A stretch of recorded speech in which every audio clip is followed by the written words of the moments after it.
Бойцы на арене. Их используют для травли, а поведение до сих пор не до конца изучено. Агрессивные, массивные, селекция на лояльность человеку не велась.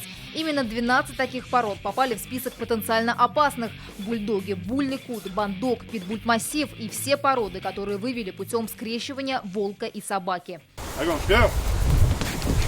Австралийская овчарка в этот список не вошла. Порода изначально выведена как пастушья. Но при неправильной дрессировке, говорит Валерий Соловьев, и маленький пинчер может покусать незнакомца. Кинолог с 40-летним стажем вообще не понимает, для чего утверждать перечень собак, когда обучать нужно самого человека. Можете погладить, можете похвалить.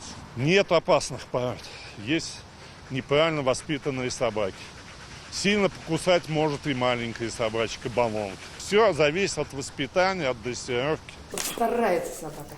Молодец, хорошо, умница. Этот пес мог бы так и остаться бродячим и сбиться в стаю, если бы не попал в руки инструктора. Лилия приютила его щенком. Обучение, говорит, ежедневный труд. А с крупными бойцовскими собаками это еще и ответственность хозяина, который иногда мало представляет, какого зверя он приобрел. Человек, берущий в дом собаку, тем более крупной такой породы и охранной, или какой-то там, как там написано, там, например, американский бульдог, он должен сознавать, он, во-первых, должен почитать, для чего эта собака выводилась.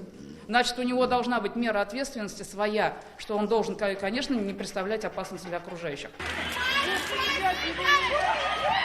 В тот день, когда утвердили перечень опасных собак, в Стерлитамаке питбуль, гулявший без намордника, мертвой хваткой вцепился в бедро 3-летней девочки. Если бы не помощь прохожих, это нападение закончилось бы трагедией. К слову, собака этой породы в список не вошла. Опубликованный список опасных собак – это подготовка к вступлению в силу пунктов федерального закона. С Нового года он запрещает выгул без намордника и поводка вне зависимости от места. То есть выйти на дрессировку даже вот на такую специальную оборудованную площадку уже не получится. Исключение сделали лишь тем владельцам, кто выгуливает опасную собаку на своем участке. Такая территория должна быть огорожена забором, а на нем висеть предупреждающая надпись. Но как будет работать закон? Участкового ведь каждой собаке и хозяину не представишь. В парках, например, мы увидели много примеров, когда животные, хоть и на вид не опасные, гуляют без намордника. Дворовые практически, беспородные.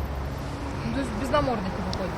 И с намордником ходим, и без намордника. Я даже сама видела несколько таких случаев, когда собаки нападали на детей. К счастью, наш маленький друг, он не входит в этот список и очень любит детей. У нас есть это во дворе, это Муся, или как там, Мася, ее зовут. Она, конечно, без намордника, но очень и большая очень, не дикая, но она хорошая. Вопросы же разведения собак, обязательной стерилизации, чипирования, лицензии пока остались за бортом закона. Хотя, например, в Германии и США вы не сможете просто так без разрешения купить щенка любой породы. Он должен пройти курсы, он должен четко знать об этой породе все. Он должен нести за нее, он несет за нее ответственность. Не собака виновата, а виноват ее владелец. Поэтому он должен заниматься ее воспитанием. Любопытно, что в список опасных пород попали те, которых в нашей стране можно по пальцам пересчитать. А вот где бы нужно было доработать, считают кинологи, это решить проблему бродячих псов. Ведь отлавливать их, как правило, начинают уже после нападений или громкой огласки. Анна Городнова, Алмаз Зайдинов, ТНВ, Казань.